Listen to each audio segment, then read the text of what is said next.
আমি বিশ্বজিৎ আজ আলোচনা করব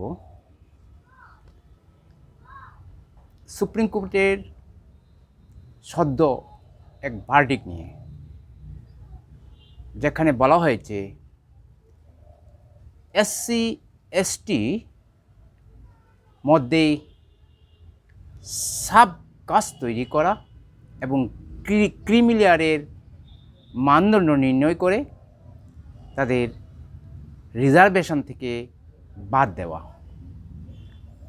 তো সুপ্রিম কোর্টের এই প্রেক্ষাপট নিয়ে আজ আলোচনা করব। তো সুপ্রিম কোর্টের যে 1 আগস্ট ডিওয়াই চন্দ্রচূড়ের নেতৃত্বে যে জাজমেন্টটা দিয়েছে, সেখানে 6 জন 6 জাজ পক্ষে রায় দিয়েছে, একজন তার এই রায়ের এর বিপক্ষে ছিল। তো এই রায়ের মূল বিষয়বস্তু কি তা সহজ সরলভাবে ব্যাখ্যা করলে দেখুন, ধরুন ত্রিপুরাতে 31% রিজার্ভেশন আছে ত্রিপুরার আদিবাসী সমাজের জন্য, কিন্তু এই আদিবাসী সমাজের জন্য কিন্তু এই যে এসটি কমিউনিটির মধ্যে 19টা আবার ভাগ আছে, যেমন ত্রিপুর, মগ, হালাম, কুকি, চাকমা, রিয়াং এটসেট্রা এটসেট্রা।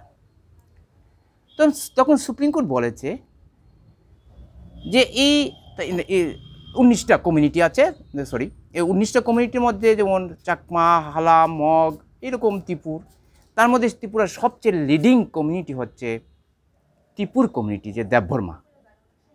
দেখা যায় এই গোষ্ঠীর অর্থনৈতিক এবং সামাজিক এবং শিক্ষাগত মানদণ্ডের এমনভাবে এগিয়ে গেছে, তাই চাকরির 31% চাকরির অধিকাংশ তারা নিয়ে নেয়। তো সুপ্রিম কোর্ট বলল তা না করে এই 31% রিজার্ভেশনের মধ্যে ত্রিপুরি কত শতাংশ আছে, হালাম কত শতাংশ আছে, কুকি কত শতাংশ আছে, রিয়াং কত শতাংশ আছে, এইভাবে ভাগ সৃষ্টি করে তাদের রিজার্ভেশন ফিক্সড করা। 31টি থাকবে। ধরুন ত্রিপুর কমিউনিটি আছে 10%, তো তাদের জন্য 10% রিজার্ভেশন করা, 10%। কুকি আছে 1%, তাদের জন্য 1% রিজার্ভেশন করা। চাকমা আছে 2%, তাদের জন্য 2% রিজার্ভেশন করা। এরকম রিয়াং, চাকমা হক প্রত্যেকটি কমিউনিটির অনুপাত অনুযায়ী এই 31%-এর মধ্যে রিজার্ভেশন ব্যবস্থা করা। একটা হচ্ছে ভাগ, প্রত্যেকটা কমিউনিটির মধ্যেই উপভাগ সৃষ্টি করে এই অনুপাত অনুযায়ী সংরক্ষণ নির্ণয় করা।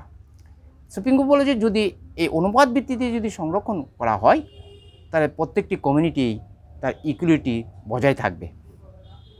তাহলে দেখা যায় 31%-এর মধ্যে সমস্ত কমিউনিটির সম্ভাবনা আছে চাকরি পাওয়ার। কুকি, হালা, মগ, রিয়াং, কিন্তু এরকম ত্রিপুর কমিউনিটি আর ডোমিনেট থাকবে না।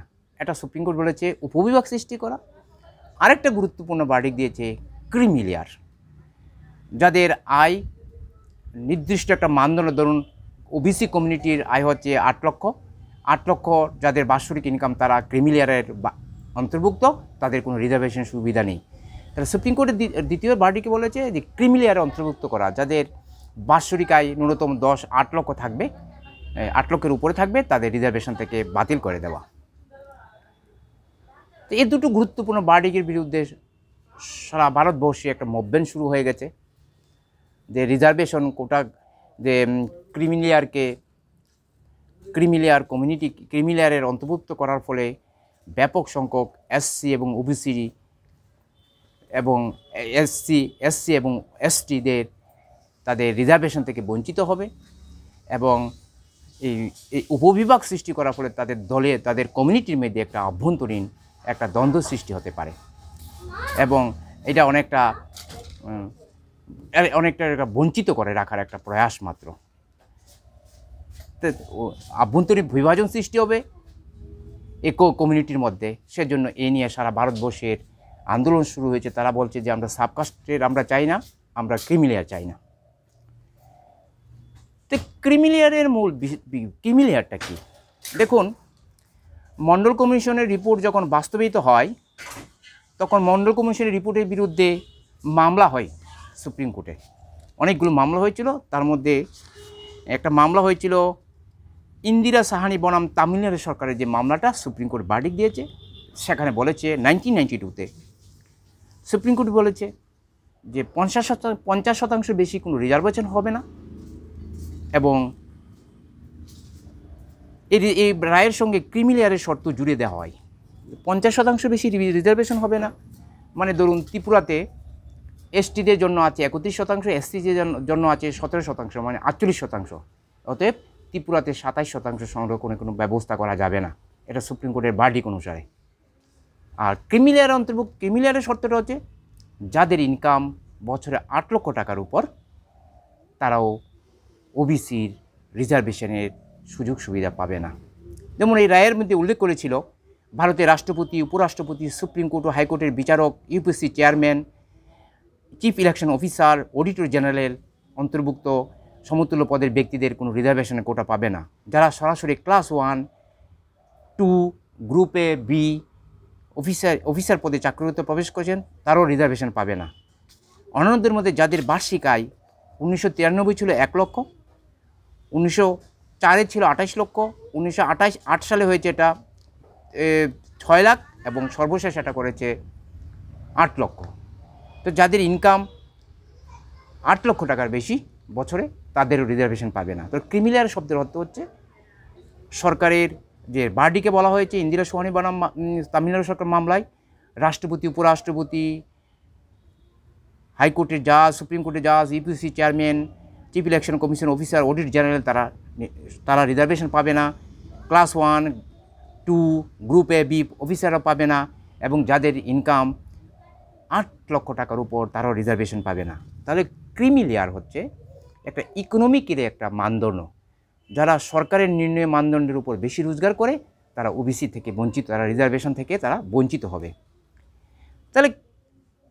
তাহলে দেখুন, যারা ইনকাম 8 লক্ষ টাকার বেশি, তারা কিন্তু ওবিসি রিজার্ভেশন পাচ্ছে না। এখন সুপ্রিম কোর্ট বলছে এসটিদের মধ্যে যাদের ইনকাম 8 লক্ষ টাকার উপর, তারা রিজার্ভেশন পাবে না।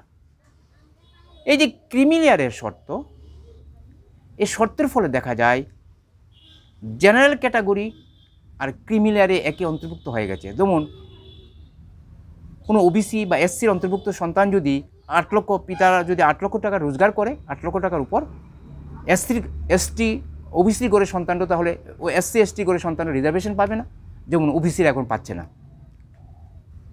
তাহলে এখন প্রশ্ন,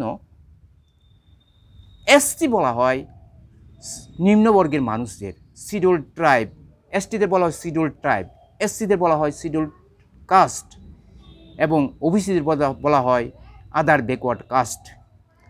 তাহলে তোমরা আমাকে কাস্ট দিয়ে আমাদের সার্টিফিকেট দিচ্ছ, কিন্তু আমাকে রাষ্ট্রীয় সুযোগ সুবিধা থেকে তুমি বঞ্চিত করছো, যে রিজার্ভেশনের। তাহলে এটা তো ডাবল স্ট্যান্ডার্ড হয়ে যায়, এটা কন্ট্রাডিকশন, একটা ভার্ডিক্ট। এটা একদিকে তুমি আমাকে বলছো নিম্নবর্ণের লোক, পশ্চাৎপদ শ্রেণী, আবার তুমি বলছো 8 লক্ষ টাকা তোমরা ইনকাম হয়ে গেলে তোমরা রিজার্ভেশন পাবে না। মণ্ডল কমিশনের রিপোর্টে বিপি মণ্ডল বলেছে যে ভারতবর্ষের সমাজ জীবন, ব্যক্তির পরিচয় তার কাস্ট দিয়ে নির্ণয় হয়।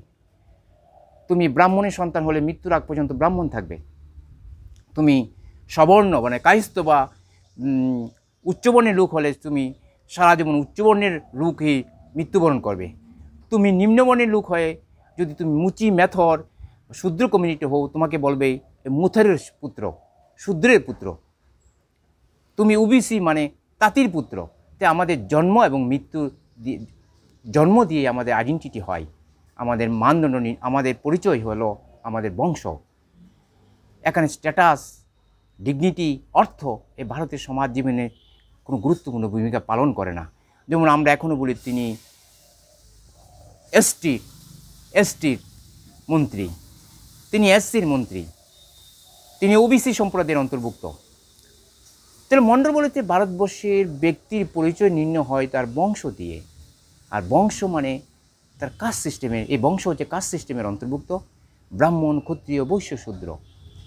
তাহলে তুমি যদি আমাকে নিম্নবর্ণ অন্তর্ভুক্ত করে আমাকে সার্টিফিকেট দাও, প্রদান করো, এবং এই সার্টিফিকেট দিয়েই আমি সংরক্ষণের সুযোগ সুবিধা পাচ্ছি, এবং তুমি যদি বলো 8 লক্ষ টাকা রোজগারের পর, ইনকামের পর আমরা আর এসটি এসসি আমাদের আইডেন্টিটি বিলুপ্ত হয়ে যাবে, একটা ভুল ধারণা।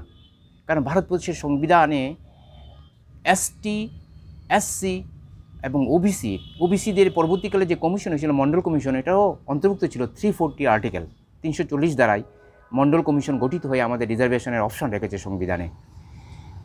এবং ভারতবর্ষের রিজার্ভেশনের সিস্টেমের মধ্যেই অলরেডি সংবিধানে আছে এসটি এবং এসসিদের কথা। সেখানে ইকোনমিক্যালি কোনো শব্দ সংযুক্ত থাকেনি, এখানে শুদ্ধ শব্দ হয়েছে কাস্ট এবং তার কাস্টের সংজ্ঞা প্রদান করা হয়েছে, এসটির সংজ্ঞা প্রদান করা হয়েছে। এর উপর ভিত্তি করে রিজার্ভেশন, ইকোনমিক্যালি কোনো কথাই বলা হয়নি। অর্থনৈতিক, সামাজিক, শিক্ষাগত এবং অর্থনৈতিক ভাবে যারা পিছিয়ে আছে তাদেরই মানদণ্ড নির্ণয় করে তাদের সংরক্ষণের অন্তর্ভুক্ত করা হয়। অতএব সুপ্রিম কোর্টের যে ভার্ডিক্ট, এটা পুরোপুরি ইলিগ্যাল ভার্ডিক্ট, কারণ সংবিধানে ইকোনমিকের কোনো সংস্থানই নেই। অতএব এই ভার্ডিক্টের বিরুদ্ধে আন্দোলন করা উচিত। কারণ একদিকে তুমি আমাকে বলবে আমি ওবিসি নিম্নবর্ণের লোক, আবার আরেকদিকে তুমি বলবে তোমার রোজগার 8 লক্ষ টাকার উপর, সেজন্য তুমি রিজার্ভেশন পাবে না। তাহলে আমি কি হয়ে গেলাম? 8 লক্ষ টাকার উপর যদি আমি রোজগার করি, আমি জেনারেল হয়ে গেলাম। আমার সন্তান EWS, ইকোনমিক উইকার সেকশন, যেটা 1919 সালে এটা নরেন্দ্র মোদী চালু করেছিল, ইকোনমিক উইকার সেকশন। তাহলে অর্থনৈতিক মানদণ্ডের উপর যদি রিজার্ভেশনটাই হয়, কিন্তু সংবিধানে তারা চালু করতে চাইছে, কিন্তু সংবিধান তো বলেনি। সংবিধান বলেছে কাস্ট, এখানে অস্পৃশ্যতার প্রশ্ন জড়িত, এখন দাসত্বের কথা জড়িত। তাই অস্পৃশ্য এবং দাসত্ব থেকে জনগণকে মুক্তি করতে গেলে তাদের রিজার্ভেশনের মাধ্যমে তাদের সমাজে মূল স্রোতে ফিরিয়ে আনতে হবে, রাষ্ট্রশক্তির অংশীদারি বাড়াতে হবে। তাই তুমি যদি এখন শুধু অর্থনৈতিক মানদণ্ডের উপর রিজার্ভেশন বন্ধ করতে চাও, ক্রিমি লেয়ার চালু করতে চাও, তাহলে ভারতবর্ষের বর্ণবাদ সিস্টেম, জাত ব্যবস্থা বিলুপ্ত হওয়ার সম্ভাবনা খুবই ক্ষীণ। কারণ এই যে নিম্নবর্ণের লোকেরাই রাষ্ট্রশক্তির অংশীদারিতে হতে পারবে না, রাষ্ট্রশক্তির অংশীদার না হলে তারা পলিসি তৈরি করতে পারবে না, এবং ভারতের সমাজ জীবনে উন্নয়নে ব্যাহত হবে এবং ভারতের মূল স্রোতের থেকে তারা বিচ্ছিন্ন হয়ে পড়বে। অতএব ক্রিমি লেয়ার প্রথা বাতিল হোক, এটা ওবিসির ক্ষেত্রে হোক, এসসির ক্ষেত্রে হোক, এসটির ক্ষেত্রে হোক। ভারতবর্ষের এখনও সমস্ত অর্থনৈতিক কিছু মুষ্টিমেয় লোকের হাতে। ভারতবর্ষের ক্ষুদ্র কুটিরশিল্পী, কারিগরি শিল্পী ব্রিটিশদের আসার পরের থেকেই ভারতবর্ষের তাঁতি কমিউনিটি, তারপর গোল্ডস্মিথ, স্বর্ণকার, তারপর কামার, কুমার, তারপর হচ্ছে সূত্রধর কমিউনিটি, তারা ব্রিটিশ আসার আগে থেকেই, ব্রিটিশ আসার পরেই এই কমিউনিটির অর্থনৈতিকভাবে মেরুদণ্ড ভেঙে গিয়েছিল। তার অর্থনৈতিক মেরুদণ্ড ভেঙে গিয়েছিল। তাদের পরবর্তীকালে অর্থনৈতিক মেরুদণ্ড ভেঙে গিয়েছিল। পরবর্তীকালে এই কমিউনিটি পরবর্তী শিল্প উন্নয়নের ফলে কমিউনিটি আরও স্বাধীনতার পরবর্তীকালে বৃহৎ শিল্প কারখানার ফলে কমিউনিটির অর্থনৈতিকভাবে মেরুদণ্ড আরও ভেঙে গেছে। তাই এত মণ্ডল কমিশন বলেছে শুধু রিজার্ভেশন নয়, এই কমিউনিটিগুলোকে অর্থনৈতিকভাবে স্বাবলম্বী করতে গেলে বিভিন্ন পেশা, কামার, কুমোর, সূত্রধর, এই কমিউনিটিরও তাদের পেশার উন্নয়নের জন্য টাকা ইনভেস্ট করতে হবে রাষ্ট্রীয় শক্তির। অতএব ক্রিমি লেয়ার প্রথা বাতিল করে তাদের সংবিধান প্রদত্ত রিজার্ভেশন সিস্টেমে আবার চালু করা উচিত এবং এর বিরুদ্ধে সমগ্র ভারতবর্ষে আন্দোলন করে তোলা উচিত। ধন্যবাদ।